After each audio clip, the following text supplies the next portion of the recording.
Hello everyone and welcome to my new channel. I'm Jono and this is my Mark IV Megane GT.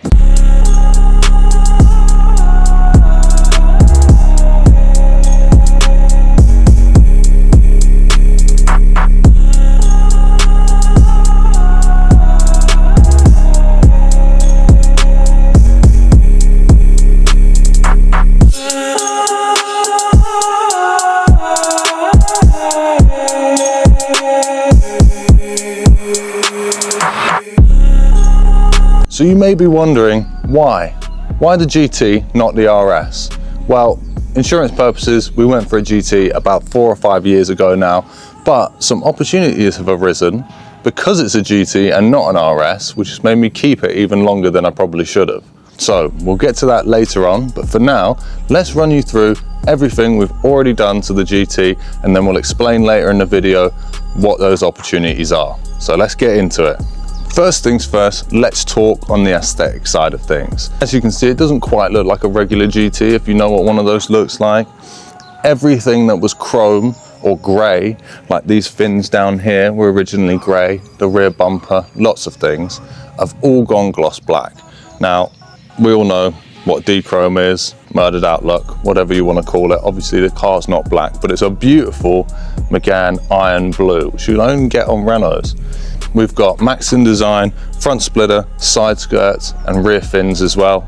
We've also blacked out the Renault logo at the rear as well, and then we've put the new design of the Renault logo over the top in a satin black as well, which might be changing due to some other things. We've also got the French flag on the front. It's a French car, you can't not have a French flag on it, why not? It's different, and I think it looks pretty cool. I've had some good feedback on it as well, other people think it's cool, so it's staying.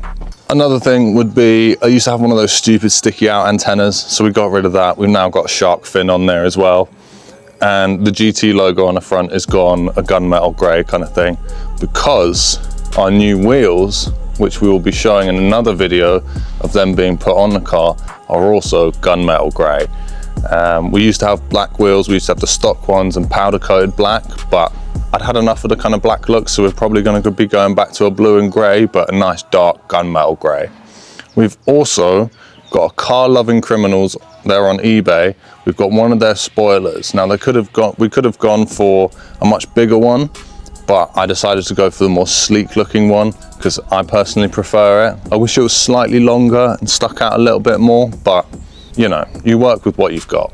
We have also tinted the front lights with like a blue film, which is kind of cool. It wasn't meant to be blue, but now that it is, I kind of like it. And we've also blacked out the rear lights. We can get away with that because legally you have to have rear red reflectors on the back of your car. And for most cars, especially older cars, the lights are the rear red reflectors, but we've got ones down lower. So technically, as long as you can still see the indicator, you can black out your rear lights as much as you want. So that's what we've done. Now we may as well go onto the wheels, the new wheels. We've got 2 forged wheels. I think they're 10 spokes and they're in a gunmetal grey. I think they look fabulous on the car. And we've also repainted the calipers yellow for that OG Renault look from the early 2000s of blue and yellow. Kind of had to go that way. And to match that, we've got a yellow intake hose and a yellow front strut brace, which isn't on the car yet, and also yellow mats. Oh, and another little aesthetic thing that we've done is the steering wheel, standard leather. That was getting a bit naff and cutting up a bit. So we've retrimmed that with Alcantara and a blue center strap as well, just to look pretty nice. And there's some AliExpress carbon on the inside. It is real carbon, but there's better stuff that I've seen that are now available, like the center console and maybe even the around where the screen is for the future, so we'll probably be getting that as well. Right, now I think that is everything aesthetically with the car that we've done to it, so let's get into the performance side of things. Now there's not much on the market currently, but like I said about those opportunities, in the future, the near future, we'll be having some more performance upgrades coming very soon, which I'm very excited about. So performance wise, the only thing on the market at the time was an intake from K-Tech Racing. So we've installed that and that sounds great. We also have a blow-off valve just for a bit of fun, and that's from Forge. And the only other really things you can do are an exhaust. There are exhausts available, but with the Megane GT, it's a bit naff. So there's one, the left-hand side of the exhaust is open and the right-hand side was fake. So immediately we had to cut that out, make that real. We started off with a tiny little pea-shooter exhaust because of the wheel well at the back. That's all you could fit around there.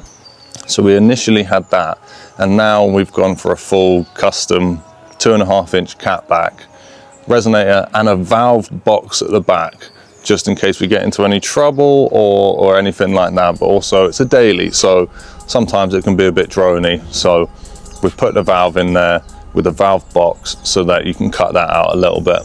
And on that exhaust, we've also gone for 4-inch tips. Now they might be changing to ovals like you see on a Cupra or an RS4, because of the way that the original exhaust surround was.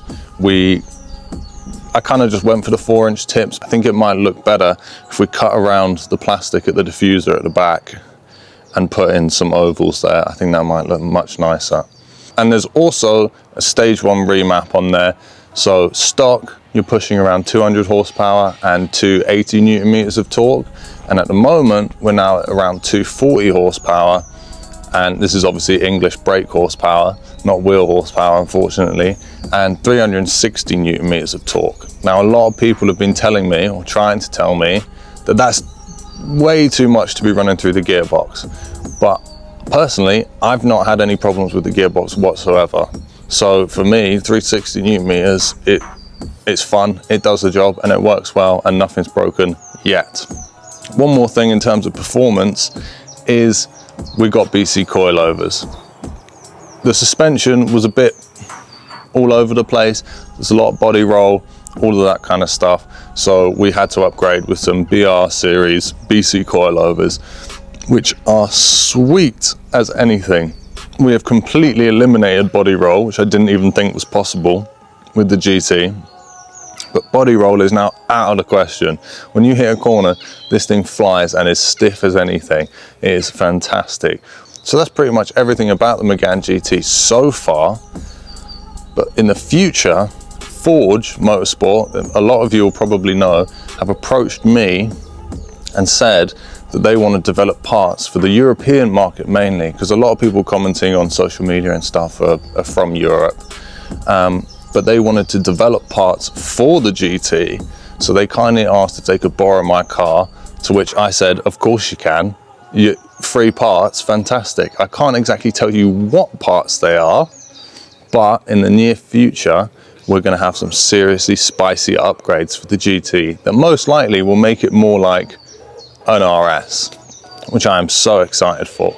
So all those upgrades with what Forge are gonna produce are gonna be incredible for this car. I cannot wait to see what they've got in store. Now before we go, I'm just going to give you a little taste of what she sounds like now.